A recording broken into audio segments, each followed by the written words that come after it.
anything. So people will call me an industry plant. I wish. I always say I wish, because like if I was an industry plant, I'd be rich as hell. Like I said, I'm stable, but yeah, I would love to have 6 Lamborghinis, and I would love to. Who doesn't love the industry plant? So I don't know. That question's gotten asked for me a lot. Like, oh, he's an industry plant. It's like, no, I just fucking work my ass off, dude. And it's like been a lot of uphill battle. Most of my career has been an uphill battle because I'm not playing by the same rules. And everybody could say that they're not playing by the same, but I'm really not playing music. Like, there's been a lot of times where I could have just been like, all right, I'm going to do this thing and this thing is going to work and I'm going to be here. But instead I'm like, nah, for one, that's boring. 2, I don't want to do it, so I'm not going to do it. And a lot of that brings other things. Like I have to worry about this and I have to worry about this. Like I have to make videos. I don't have money to make videos. So I have to figure out how to like make sure that everybody feels compensated. I have to do all these other things. So a lot of it has been an uphill battle, but I'm not afraid of that battle. And I'm still not afraid of that battle. Like, people are like, why aren't you the biggest blah, blah, blah in the world? It's like, oh, dude, I have plans. I'm a fucking supervillain. Like, I know exactly what I'm doing at pretty much every moment. But my intentions always have to be clear, and they have to make sense. So maybe not a supervillain, maybe an anti-hero. I don't know. But I'm just not playing by the same rules. So, like, whereas other people are kind of like a firework, I'm not a firework, because they go up fast and they explode and it's like, oh, that's so pretty. And then like they're gone and then you never hear about them again. It's not going to be that way for me. I'm going to be more like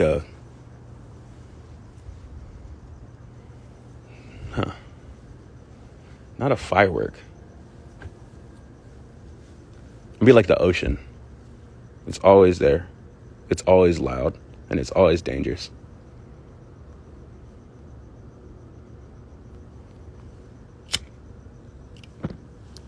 I'm independent.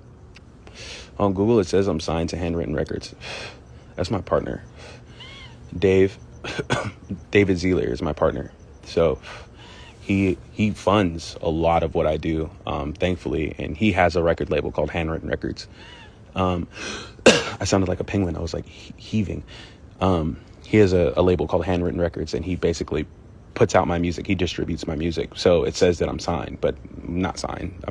I have a partner that finances a lot of my shit. And if it wasn't for him, Pixel Bath wouldn't be, the videos wouldn't be. He's fucking amazing. And there's not a lot of people in music that take the risks that Dave takes, especially with me, but he also knows exactly who I am and like my willingness to like do what I need to do to get shit done. And he trusts me. And it's very, very rare that it happens in music, because a lot of people, it's like, will lose their job, or like if somebody signs, I'll put it to you this way. If somebody signs you and you don't do what they expect you to do, which is like have good first week album sales, to have certain amount of streams, to have certain amount of, audiences, all that shit, like, ooh, there's gunshots. Damn, somebody's getting clapped up. That's sad. Damn, that was crazy. They can get fired. And so what I was saying before is that there's people that sign people, like A&Rs and shit, sign people to labels. So from when they go, basically this is how it works. Ooh, this is sick that I get to break this down real fast. I'm going to try to do it as fast as possible. So mind me if I'm speaking really fast. And if you're an artist, super pay attention real quick. Okay, so put it this way. Say we're going to use some random artist. We're not even going to put a name on it. Say you're an artist from Chicago and you put out a song and it gets playlisted on Pollen, all these other playlists on Spotify. The A&Rs that are watching from labels, A&Rs are basically the people that go and scout talent, and then they go, and the A&Rs work a lot of different jobs, but one of their jobs is to scout talent. So they'll find you, hit you up, say, yo, come to our label, we want to meet you. You go to the label and you're just like, oh shit, X label wants to whatever, they want to meet me, this is crazy. It's like, you're a poor kid, trust me. I can do this on as me, right? I'm a poor kid, I've never been to label, they're talking about flying me out, all these other things, right? So you go to the label, they sit you down, they're like, we really love what you're doing, can we hear any new music? You play them new music, they're like, this is awesome, we're really interested in signing you. Mind you, you're just new, you're new in the game, right? There's 2 different ways. If you already have management, which if you are on DSPs and you're doing good, you probably already have management, right? So if you have management, your managers come with you and they're like, we want to sign you. So your managers tell you, okay, yo, they're about to send over a deal. We got to go get a lawyer. So you go get a lawyer, and basically the lawyer talks to the label's lawyer, and then they go to their finance office and the label, and they're like, this is how much money we can spend on trying to get this kid at our label, right? So they go to that finance office and they're like, okay, we can give this kid a deal for, let's say something fucking stupid. Say the song is doing really well. We can give this kid $1.5 million for 3 albums. And the splits are something like you own maybe, let's say something generous, like 16% of your masters. So basically they come back to you like, yo, it's $1 million deal that they're offering you. In your head, you're like, I'm about to be a fucking millionaire. What the fuck? So you're like, oh man, you're already thinking about what you're going to buy, all these other shit. So you go and say your lawyer figures out a deal. So now the deal, instead of being 1.5, they deal it up to 1.7.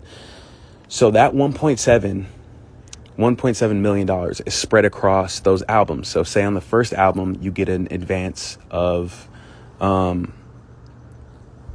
say $200,000. And these advances are to make your album. They're a loan. So this money you're going to use to make videos, you're going to use to photo shoots, you're going to use to do whatever. But most likely you're going to use it and you're going to fuck it off, especially your first advance. That's how it works in music, because you're a fucking kid and you don't know how to handle that much money because you've never done it before. So you just all of a sudden you go in your bank account and you're like, yo, I have $200,000 in my bank account. I'm going to go buy a Range Rover. I'm going to go buy this or whatever. So you fuck it off. So then you basically ask the label for more money to finish your project anyways. So then you turn in your first project. And then after that, they're like, all right, if the project does good, then you get the next advance. The next advance is double. So you get $400,000. Mind you, you have $1.5 million for whatever amount of albums I said, 3, 4. And you have to use that money to make those albums. Obviously, it doesn't cost. You can make an album for fucking $1,000 if you want to. You can make things work, right? Thing that you don't know, though, is that if you don't talk about the deal, if you don't really focus and sit down and just like, this is a life-changing amount of money, this is a loan. And a lot of us don't understand loans because we were poor. And most of the times, like in school, they don't teach you what a loan is. They don't teach you interest. They don't teach you how to pay the government back shit. They don't teach you about taxes. As soon as you get that $200,000, guess what happens? You're in the fucking top tax bracket, meaning that half of that money is gone immediately to the government. Immediately. So you don't have $200,000, you have $100,000. So that $100,000 that you didn't know that you only have $100,000 because you have $200,000 in your account, at the end of the year, the tax man comes knocking. He's like, yo, what's up, my nigga? You're new in the system because I ain't never seen you have this much money. But guess what? We need 100 racks right now. And you've spent the entire $200,000, right? Which is the crazy part. And then you're just like, oh, fuck, I have no money. So what do? You figure out how to make that money. Anyways. So then you do these album cycles, but you don't know that money that they loaned you, right? Until you recoup, which means pay them the money back that they gave you initially, you don't see any of the revenue of your streams. And streaming doesn't make you that much money anyways, because there's so many artists, platforms can only do so much. There's a whole bunch of things. There's a whole lot of debates on why streaming doesn't pay people or whatever. Enough, at least. Which, I don't pay attention to any of that. But, which I do. Actually, I do pay attention to it, but just in a different way than most people. So you have all this shit that happens, right? And then you make an amazing second album. It's fire. And this is a best case scenario. Your first album does super well. It does well. People are receptive. You're doing well. Second album does crazy numbers. Then you're in the different category. You're not a new artist. You're a Post Malone, right?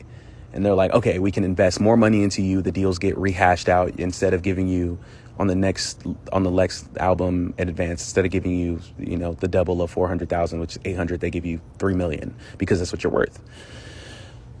These are best case scenarios. Worst case scenarios, what happens is you get signed to this label and they give you this money and your album comes out and it does bad. And now they're scared because the person that signed you and the whole team that signed you, they could either lose their jobs because they just gambled a bunch of fucking money on something that didn't necessarily work, or B, you Well, A and B might happen both. You will either get dropped, which means that a lot of artists prefer getting dropped, where it's like they don't hold on to you, or some labels will be like, you are not leaving our label until you pay us back our fucking, $400,000 we gave you that money, so we need it back, and you can't do shit until you give us that, and you can't drop no music, because they own the majority stake of your music. So now you're stuck in a system, and that's what's called being shelved. So after you're shelved, you're stuck. And that's what happens to a lot of artists that are just like, where are they at now? It's like, well, they got shelved. Why? Because their music wasn't performing at the same level as that one song that they got popular off of. And that's why being a firework is very scary, because you can have one fucking amazing hit song and then your album sucks. And then where do you go? You're stuck. It's fucked. And then even at that, even if you do well, say your shit does amazing. You own, let's say we said 17% of the masters. They own 83, what is it? 17 minus 100 is what, 83 or something like that? They own 83% of your music for life. So after you're done with your deal, for life, all those songs that you put out on that label, for life. And it doesn't even matter if the people that you signed to work there anymore. That label, that entity owns your music. So for me, it's very, very important to establish myself before having those conversations, because I believe in partnership. Because if somebody's going to invest in me, they have to be able to lose the same thing I have to lose, which is time. It's not even the money thing. It's like the time I spend somewhere and the amount of resource I have able to get is very important to me. So I've told a few labels to suck my dick. Why? Not because I wanted to be an asshole, because they were treating me like I was dumb. Like, a label offered me a 360 deal, which means that they owned basically everything. My touring, my merch, my fucking music, my likeness. They own my likeness. You know what it means to own somebody's likeness? To own somebody's likeness means that at any given point, if something is related to you, has your face on it, has your name on it, they profit from it. That's not always the case, and those deals still happen all the time. I mean, I got offered one, but the thing is, I understand, because I'm a meticulous person, I understand all that shit from the inside, and I'm just like, you guys think I'm some fucking stupid kid. Because, for one, whether because I'm black, or I don't tell you guys how educated I am, or that I don't tell you guys how actually fucking smart I am, because I don't like talking about myself like that. So your head is just like, he's just this kid that likes music. It's like, no, I have 3 managers that are very fucking amazing, and I'm also not stupid. So for a lot of times, people are like, why aren't you this? Why aren't you that? It's like, well, a lot of that is like, I don't have a machine behind me. So a lot of the things that you see is because my team works very hard. Or when people discovered me in different places, it's literally off of the sweat of my publicists, off the sweat of my managers, off my sweat, off of the sweat of fucking the directors of my videos, off of the creative, me being the director on the videos. Like, it's an amalgamation of all that shit, because I'm not playing the game the same. I want the game to bend for me. And it's very hard sell to tell somebody that you're going to change how the game is played, because they're like, this is not how it works. This is how we've been doing these things for years. But I'm like, that is flawed. If that it's not a win-win for both of us. It has to be a win-win. And that's why I believe in partnership, like what Drake does, or The Weeknd, even when he signed. Like, it has to be a partnership. And until it's that, it's like, I don't really need to talk to anybody, because I'll just keep working my ass off and nobody's going to outwork me. So to answer that question in a very, very, very, very, very long way, no, I'm not signed. I have an amazing team. I have an amazing distributor. Scratch that. I am signed, but not for music. I'm signed for music writing. I'm signed to Rick Rubin, Shangri-La, American Recordings. I'm signed to them. Me, Brockhampton, Paris, Texas. Who else is there? I mean, there's a fuck ton of us there. Kate Tronada, there's a fuck ton of us there. But that's for music composition is not for our masters or anything like that. That's a whole nother thing. But me, as my albums come out, those aren't signed or tied to anybody. That's just been off of me. And trust me, I don't want to be underground for my entire career. I'm good off of that. I'm trying to make sure that my mom has a motherfucking thrift store. I want to buy her a thrift store one day because I know she would love to run a thrift store. Because I know she would give kids free shit for back to school. I know shit like that. Anyways, and I want to start a fucking program for kids to learn instruments when they're mad young. They don't have the money to learn instruments. I have a lot of ideas. I have a lot of plans that I really want to do. They're just expensive.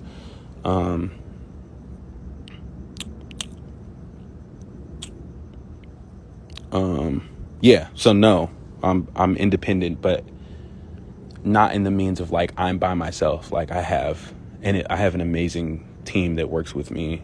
Like if they let me do the creative and everything else follow suits, then we can't lose. we don't fucking keep score. We just keep scoring, and that's all that it is.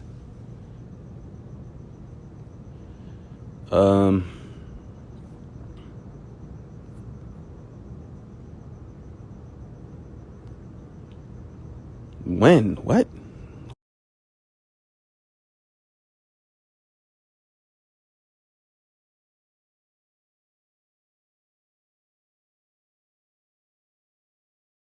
Hold on. Damn, I didn't know that happened. That's crazy.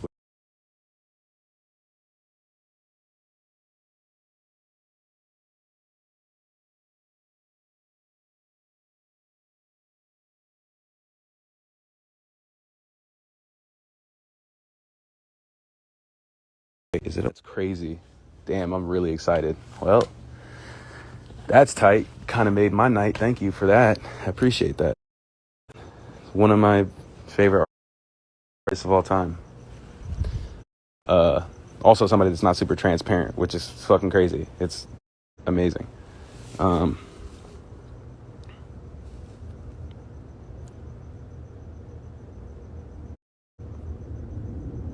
I don't think it needs to happen. I think I can appreciate him from afar. I would love it, but I don't think it should. Not that it should. I would love to, but I'm cool if it never does. Like, that's just somebody that can be like, that's sick. I don't know. I don't think King Cruel needs to really collab with anybody because King Cruel is really a rock act. I don't think having features is even should be. It should be a thing for rock music, but I don't think like in that way. I don't know. It's different. Or Archie, rather.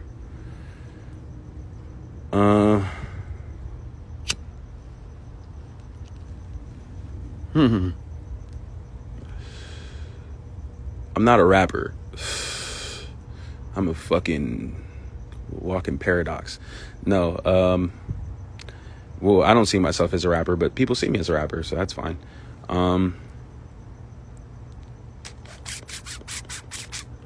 Career, I'd have been a boxer, probably. But my mom didn't want me to get my shit fucked up because we have a history of depression in our family and like CT is super real. So I don't know. I would want to be a boxer if I was an artist. I think that's the only other thing that I could really think of. I mean, because everything else is like kind of artistry for me. So making movies and being a director and stuff like that, falls in the same category for me as being a musician. So if it was outside of the arts, it would have been a boxer.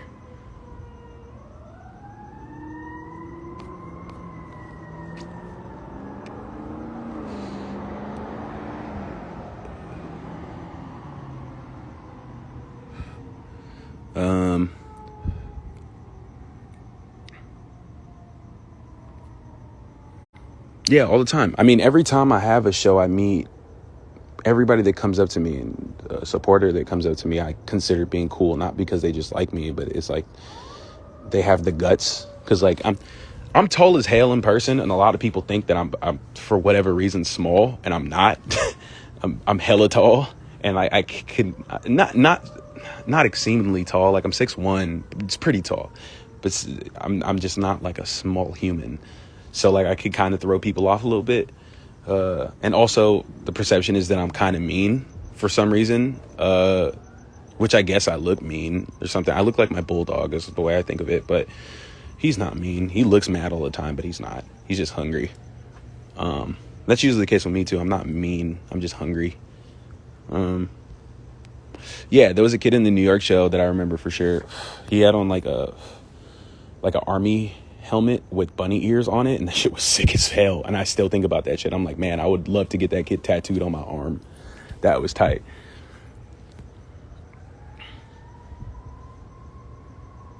I'm not answering any questions about anybody else's music or me working with people and shit.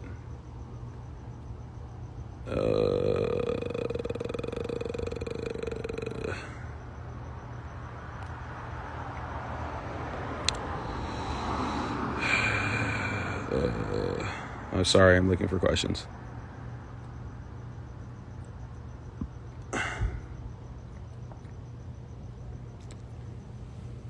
I was 17 when I was Donnie Dawson. That was my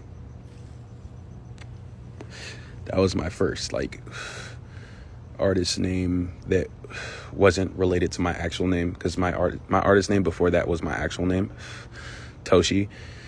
And don't call me that if you don't know me. Well, you guys know me. I guess you could. I don't give a fuck. Call me whatever. Just don't call me something weird. Anyways, that was my artist name before. So if you ever see anything by Toshi, it's like my actual name. And I know on Google it says something else, but no, it's not. Yeah, so Donnie Dawson was the thing, but people were like, it's like Donnie Darko. And I had actually experienced some shit that was really fucked up. And I was like, I don't like that. It's the alliteration, I think it's called, the DD, that gets people to think Donnie Darko and also Donnie. So I didn't like that, because I was like, I don't have schizophrenia and I don't want to play as like the sad. Everybody thought I was like emo and depressed when my music came out. And I was like, I'm super not that. It's just, I don't know what the misunderstanding is here. Like, I'm more aggressive and mean than emo. But I don't know. Anyways, yeah, I was 17.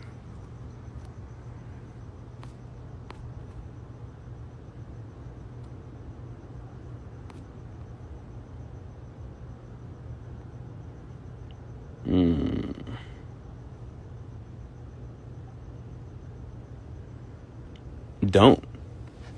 You have all the right to say no. The thing is like, compromise comes into play when money comes into play. So it depends. When you're in the music industry, it's much more, you're not playing with your own time and money. You're playing with other people's time and money.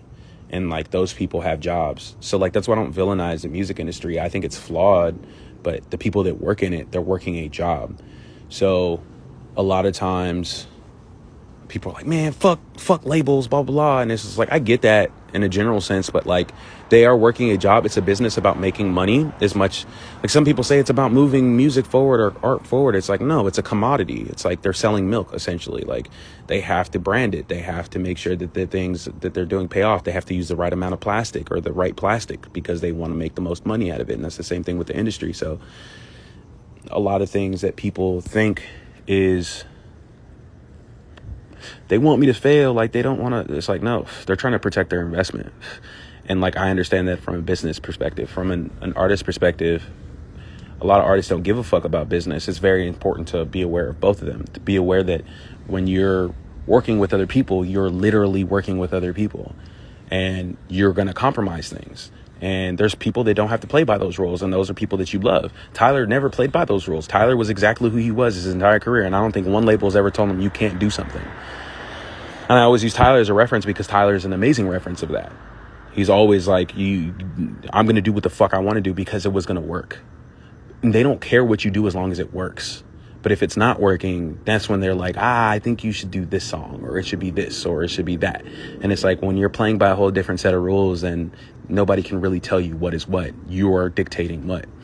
So it just depends. Are you making money for the label? Are you not making money for the label? And that's really what it comes down to, because they are a business. They are commodifying music. That doesn't make them the bad guys. It makes them the businessmen. It makes them the businessmen, women, people. So at the end of the day, it's like, when you go into the industry, when you're in the quote unquote industry, you're no longer playing by your own rules. You're playing by the rules set by the people that are giving you money to do what you're doing. If you never take money from them, nobody can tell you shit.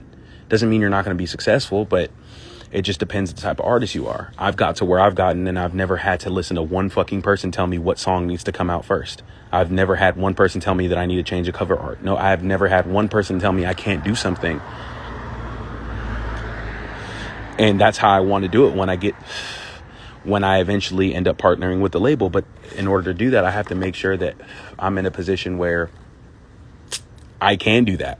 And a lot of artists aren't in that position where they can do that.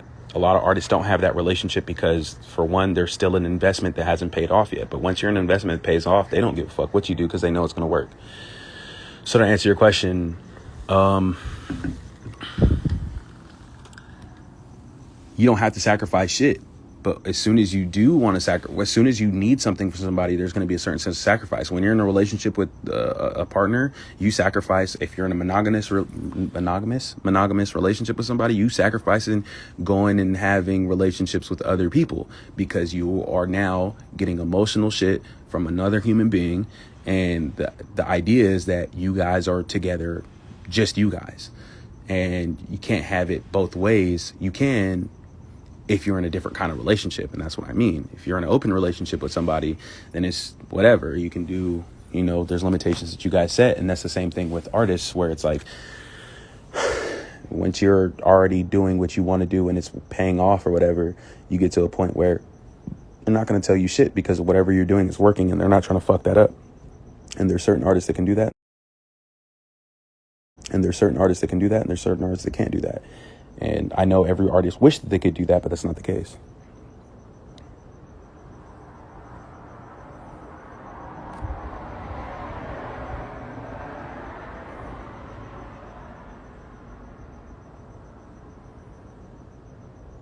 I don't need an intern. I don't need none of that shit, man. I've been offered like assistants, like people have said you need an assistant, and I don't know. It's like I get overwhelmed, but I also have a lot of people that help me with a lot of things that they don't need to be helping me with, like a lot of people. So I don't need an intern, and I think that interning is fine. Just depends on what you're trying to do, because I don't know about being an intern and touring artists would actually help you with. I know Kanye has interns maybe and shit like that, but I honestly just don't. For one, I can't pay you, and two, you should never work for free. So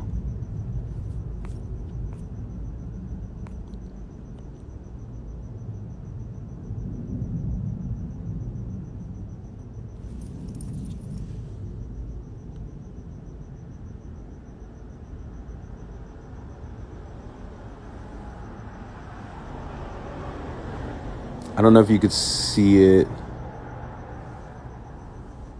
but the question says, how do you know you're going to work? Who says I'm going to bet on this guy? I think the question is like, well, for one, nobody knows anything. Nobody really knows if anything is going to work. It's all gambling, especially in music. Nobody knows what's going to work and what's not going to work. I mean, sometimes you have a clue. Like, it depends what you're trying to do. Like, for me, when I put out Pixel Bath, I have no expectations. When I put out Bad Sports, I had no expectations to anybody to listen to it. And that doesn't make me cool or anything. It's just like, I didn't. I was just making music. And it's the same thing now. Like, I have no expectations for the projects that are coming. Like, I don't. Like, I think they're going to work because I believe in my shit and I actually work my ass off. But that's me. That doesn't mean that it's guaranteed just because I believe. But I know for sure if you pass me the ball, I'm not going to miss a shot. So there's no guarantees that you're going to be successful, but it's like fucking, what is it, Schrodinger's cat or whatever? I'm botching that, but it's like, if you don't open the box, I don't want to explain that fucking allegory right now, or that thing right now, but basically it's like there's a dead cat in a box, but it might be, there's a 50-50 chance that it's alive, right? So if you open the box, the cat may be alive, but if you don't open the box, I'm fucking it up. There's a 50-50 chance the cat is alive, but if you never open the box, then the cat lives. If you open the box, then the cat could be dead. And basically, it's like, that's the same thing. If you don't try, you never know. So, I don't know. Fucking kill the cat, I would say.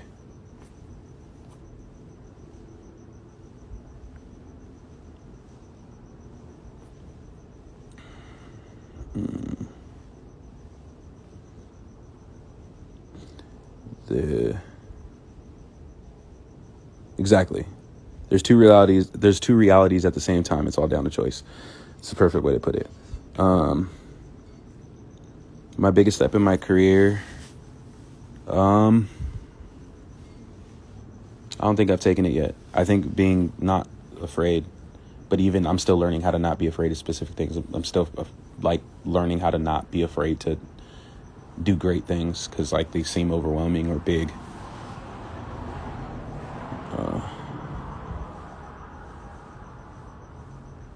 Let me see.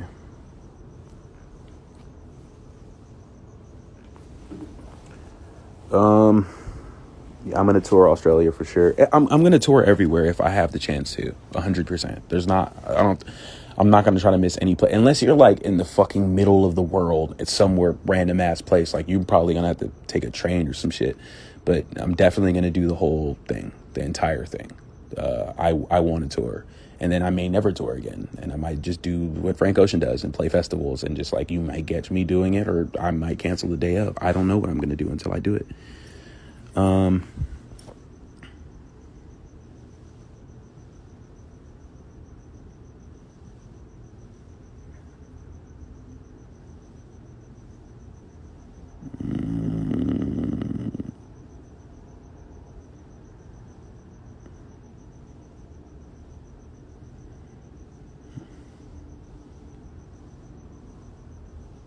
Let me see.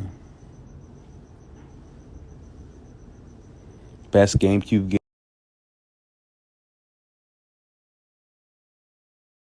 game. Pokemon Shadow XD for sure. My favorite Pokemon, it varies because like I don't know. I have a few different favorites for a few different reasons, but I mean,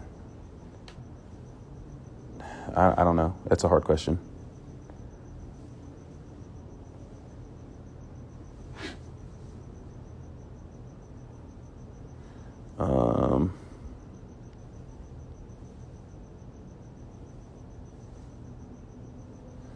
I don't like talking about potential artists, like working with artists or like potential collabs, because like in the eyes of you guys, it may seem like it, it's like, duh, that makes sense. You know what I mean? Like they should do that. Like that'd be great. And I think that way too about a lot of different artists. I'm like, that's stupid that it hasn't happened. But you got to remember that like the motherfuckers are all human.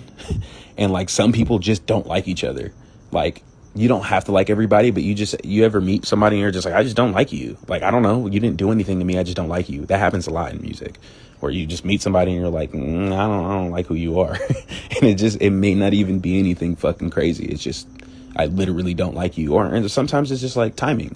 Sometimes the timing isn't right. Or sometimes you may have something that you want to work on with somebody and everything's going to plan, and then last minute schedules get mixed up because like artists have to do a lot of extra shit that isn't music related, or is music related because it's by them, but it's not making music. So it gets in the way a little bit, but also not everybody needs collaborations. And like when I collaborate with somebody is because I really like them as a human being. Like that's usually what it is for me. Like I really fuck with you as a human. I could talk to you about everything except music for hours. So that's usually why I have collaborations when I have collaborations. And I also don't like a lot of fuckers. Like I don't like, I don't know. I don't like fake shit. I don't like Hollywood shit. I don't like that. None of that shit. I like being able to sit down with you, get our hands greasy, eating something and fucking like chilling. Like that's how it was with me and Dom. Like me and Dom, literally the first time we ever really met, because we met at my Bad Sports vinyl release party, but he didn't even know that he was at my vinyl release party, and it was weird. And it wasn't like a real hello. It was kind of like, oh, what's up? But the first time we kicked it, he invited me to dinner, and we fucking ate at some like some hibachi place, and it was tight. We fucking cooked meat on the thing, and like it was great, and we fucking kicked it, and then we ended up becoming homies. And like I like shit like that because I'm an actual human being, and there's a lot of people that are just like the artists and the shit never comes off. Like there's a lot of people that put on an act and it just doesn't, it never leaves. it's always on, and I hate that shit. I'm like, bro, that looks exhausting. I don't want to see it. Like, just be normal, nigga. Like, be normal, and don't be weird. I'm saying be normal as in like I'm not like I don't need this like extra thing that's. And sometimes it's just who they are, and I super respect that. But a lot of times, like, I can just see straight through that shit. And when I can see straight through something, I'm like, I don't want no part of it. So I don't like talking about other artists and collaborations because I don't like a lot of people. And also, like, a lot of people don't like me. And that's cool because they're either A, threatened, or B, they just know that they just not that. And it's fine by me. And I'm super okay with that. Like, or they just, it's either they're threatened or they just don't like me, and I'm cool with both. Like, or they just haven't met me, or we haven't met each other, and we haven't had that, like, time to, like, see if we like each other. None of that. Like, a lot of people that you see me around, if I'm around anybody, it's because I actually like them, like, care about them, besides just the music shit. So that's why a lot of times I'm like, I don't give a fuck about that artist, that artist, that artist, that artist, that artist, all those artists, because they're not doing nothing for me. And not saying doing something for me is that they owe me something. It's just like their music doesn't do anything for me. So them as a person most likely won't do anything for me. And most of the times I'm right. Like, or it could be somebody that I fucking can't stand's music and I love them as a human being. That's happened to me so many times where I'm like, I fucking hate your music, but I love you. You're sick.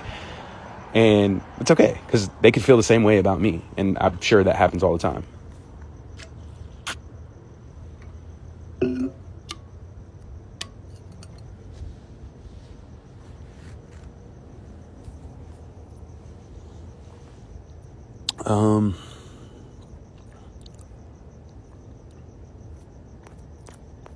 Man, there's a lot of questions. I'm gonna come to Ireland. Look, I'm coming around the world. That sounded fucked up. I'm going to locations to perform music around the world. If God gives me the chance to, and I don't die getting hit by a car or some random shit happens to me, I definitely want to. I definitely want to see all your faces. But if I come to your city and there's 5 people in the crowd, I'm just going to invite you in my car and play new music. And I'm probably not be a show. So I hope that doesn't happen.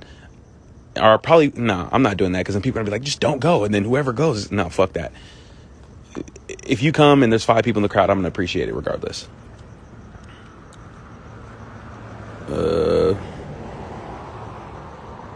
Do I fear anything? Yeah, I fear God.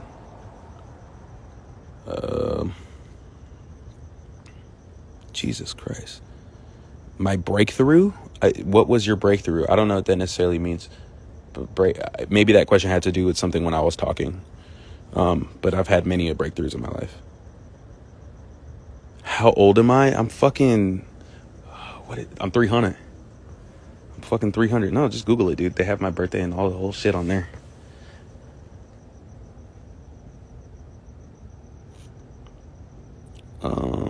Favorite beer? I don't drink alcohol. Have I spoken to Tyler because have you spoken to Tyler because he seems like a big inspiration to you? No, but from what I know, Tyler's listened to my music a few different times and I think it was positive. I don't know. I just don't be bugging motherfuckers like that. I don't want to be in nobody's face and like, I don't, like, if we cross paths and it's cool, like, that's awesome. But at the same time, like, they live lives and I'm super like you're over there. It's okay. Like, I don't have to meet everybody. I don't have to be friends with everybody. And inspiration in certain aspects, I admire. I don't know if inspiration is the right word because I think inspiration is like how he feels towards Pharrell. And I don't feel that way towards him, even though a lot of people do. I feel like I admire, I admire his tenacity, I think, more than anything. It's just like, nobody's going to tell that motherfucker what to do. And he's going to be successful. And he's going to win. And, like, what he's done for music is, you know, he's moved mountains in music and shit. Like, the reason why I don't necessarily have that perspective when it comes to being inspired, because I feel like for me, being inspired is, like, the way I feel towards The Who or, like, Ye. But, like, even Ye is a little stretch. But, like, there's a few different things where I feel like a real inspiration, like Kurt and like other people like that. But I don't know. It's not like that with Tyler, but it doesn't mean that I don't appreciate everything he's done. Like, I still believe that Scumfuck Flower Boy was an amazing album, and like, for me, one of his bests. But like, even his new shit is amazing. It's like, no, he's fucking really good. Like, there's nothing I can say or can't say. Like, it's just, it's fucking amazing. So it doesn't matter if I'm inspired by it or not.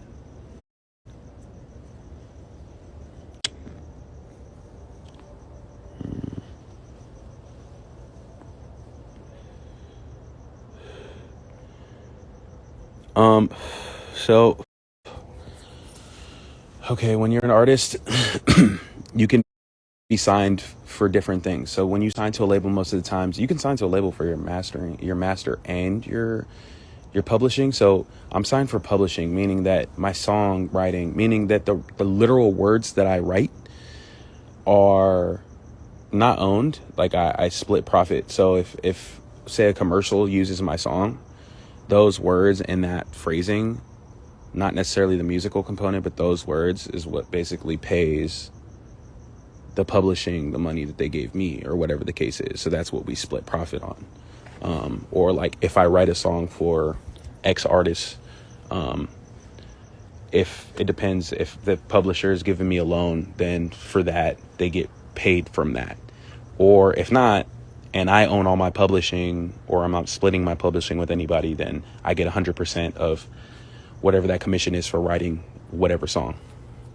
So you can sell your music as an artist two different ways. You can sell your masters, which is the recorded product of your songs. So like, say Power Freaks is its entirety, it's the recording of Power Freaks. And then there's the writing of Power Freaks, if that makes sense.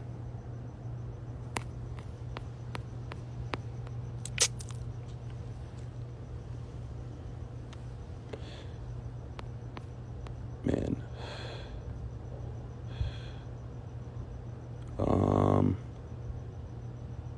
Is there any possibility to work with you? Probably not right now, just because like, I rarely work with anybody, period. Even people I know, like friends and shit that ask me, it's like when I'm focused, I have like tunnel vision, and I'm like a dog trying to get food, and like, that's all I'm focused on. So when I'm not in that tunnel vision, that's when I like maybe open to work on other shit. I don't know. It just depends, because like, a lot of times I just don't feel like doing things, and when I don't feel like doing things, better than anybody else, I don't do them.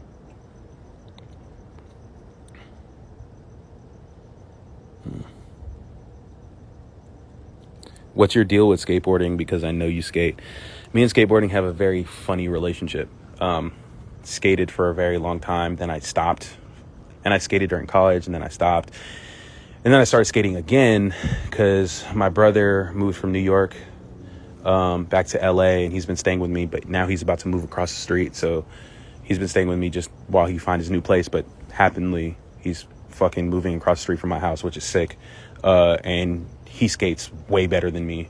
So we are getting back into skating together, because we haven't skated in a minute. I just don't want to like hurt myself too bad before tour, because I could fuck around and fuck my ankle up, and then I'll be like, well, guys, I'll tour in 2024.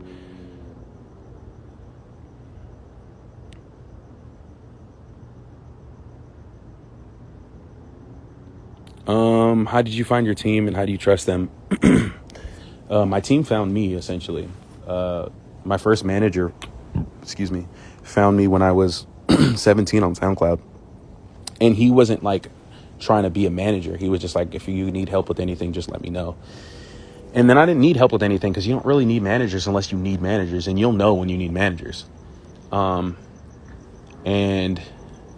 I started to get a little more traction, and then I wanted to grow what I was doing, and I was like, okay, I don't want to just like upload shit and just let it sit there. And me and him, like, I've had my first manager, it's been a minute now, and he just went through all the processes with me, and everything I needed to do, taught me so much, been a mentor. My first manager is like what you would say that Tyler's Clancy is to him. It's kind of very, very similar, except that like my manager was more like a big brother. And then He brought another manager on the team, who was a president at a label a minute ago, and he's like really experienced, but it was like an electronic music label and different shit, but he just knows a lot of shit. And then I've been with him since his baby was born. Literally, when I had my first meeting with him, his wife was pregnant and she was supposed to be due that day, but he came to meet me, and I was like, yo, what the fuck are you doing here? This shit's crazy. I loved him. And then my last manager, because I have 3, is Theo. Is the guy most of the times if you see me in LA, I'm with that guy. Bald guy, hella tattoos, looks kind of scary. He's really not. He's just really smart. He actually was trying to sign me to a label he worked at. And I didn't hate the label. The label was cool. They used to actually let me use their studio for free. And I was like, sick. But I didn't want to sign to them because I don't think that they didn't understand me as like, because they're from a different country, and like it was just like a cultural thing where I was just like, I don't think they get it. And I knew he wasn't going to work there forever because he was too cool to work there. And not to say that label wasn't cool, he was just different. And I like told him, I was like, look, whenever you're done fucking working here, I would love to have you come help out with the music. And he's like the only other person that I take advice on with music. Like, he's one of the few people that can tell me like, you should probably change that, or that guitar should be this. And I'll listen because I trust his ear. He watches just as much anime as me. He he's listened to more music and has been around music his entire life. And like, yeah, I trust that dude with everything. And basically my management became my family. They're like all big brothers. It's sick. And they really take care of me and work. Like, there was times where I had no money to eat and shit. And I hit up one of my managers and they're like, dude, here. And they fucking send me money to eat. And like shit like that, like stuff that managers technically shouldn't do at all. Like, a manager shouldn't give you anything other than their time. But yeah, they've looked out for me. I've been times where I was like, man, I don't have rent. And they're just like, here you go. Because they believed in me and they believed in what I was doing, and I believe in them. So I've been with them, and I have no plans on switching none of that shit. Because a lot of people get newer managers after they get more successful and shit like that. And it's like, no. My team is like the reason why I'm here.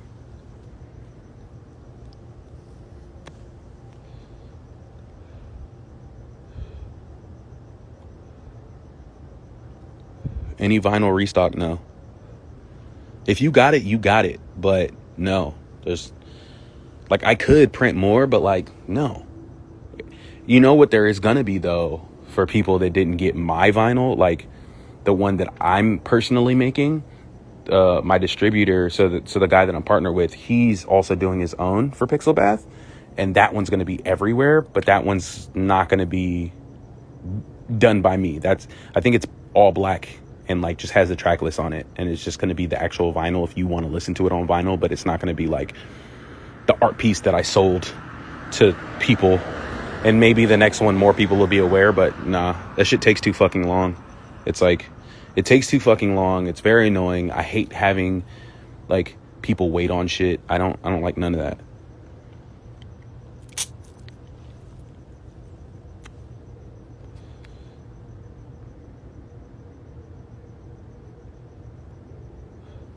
Were you sus about the lawyers, and did you trust them?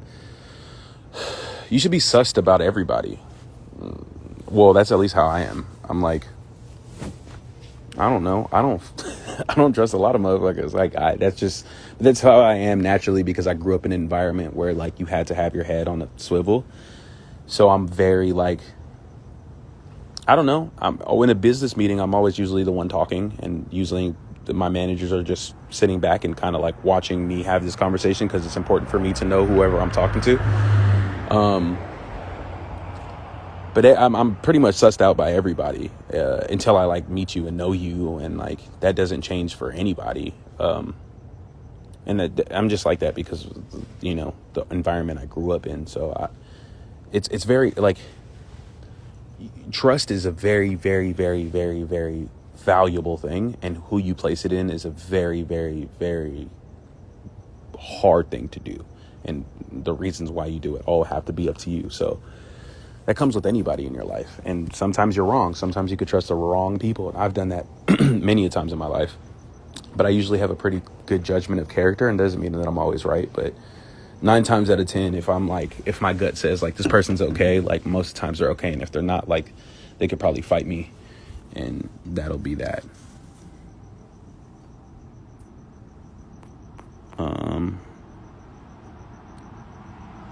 Yes. Am I gonna make an OnlyFans? For what? I'm not. No. When did you realize you needed a manager, and how did you get a manager? You realize you need a manager when you'll know. Like it's when, it's like one of those things of, fuck. Like, how do you know? Damn, man. I know that there's an analogy that fits perfect, but it's like, how do you know you like somebody? It's like, no, you just know. You just know. So you don't need a manager until you really need a manager.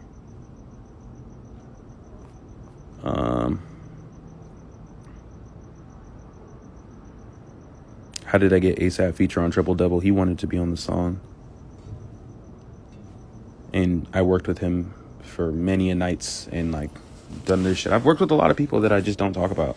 Because like, I don't know. You wearing socks or... Yeah, I'm wearing socks.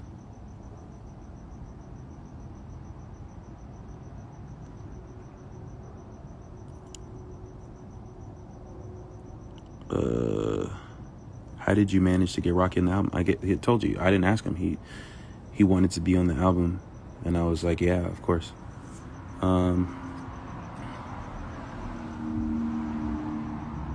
How did you start liking your own voice during recording? I've been recording since I was 13, so I got over that really fast. Just keep doing it. Like, keep fucking recording, and you'll get over how you sound, because you don't listen to yourself talk. You just talk.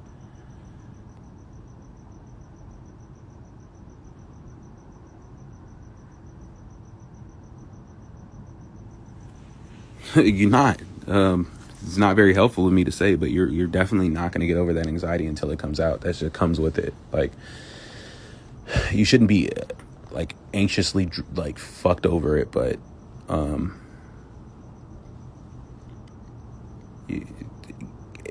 you care about the thing that you're doing. It's the same thing with like homies that they get nervous before they perform. Everybody gets nervous. If you don't get nervous before you perform, performing doesn't mean anything to you anymore, or it's just boring.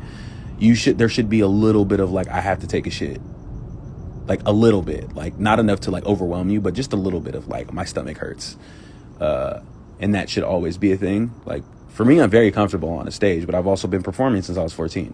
So I still always get like a little like, ugh, like before I have to do something, but it's usually just my hype like coming out. And then with like projects and shit, it's like, have no expectation, just have zero expectation. It's very hard to do, but like whatever you think is going to happen, think of the worst case scenario happening and get comfortable with that.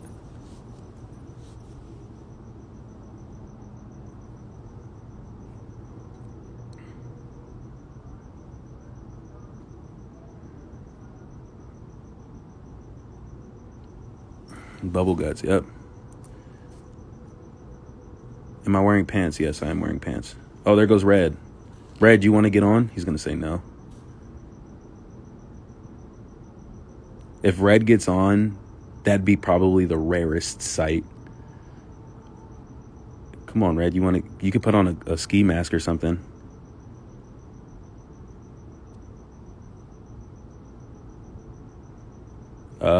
My favorite guitar, Red Mustang. Or,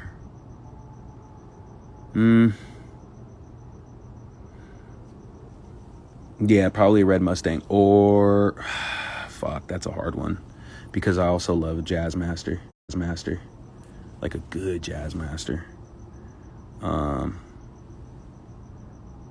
Red, where are you? Come on, let me. Oh, fuck you. He said I'm going back to bed. You're a dick. Well, that was your chance to talk to Red, and that shit's not happening, because that nigga's never going on live. Any UK artists you'd like to collab with?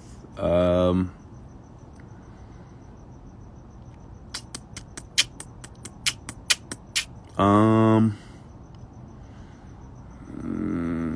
think me and Slow Tie would make a very funny song.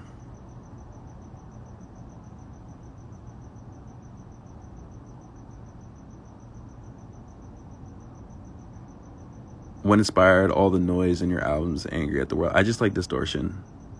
I hate when things are too clean. Like, it feels manufactured. So, and I like chaos.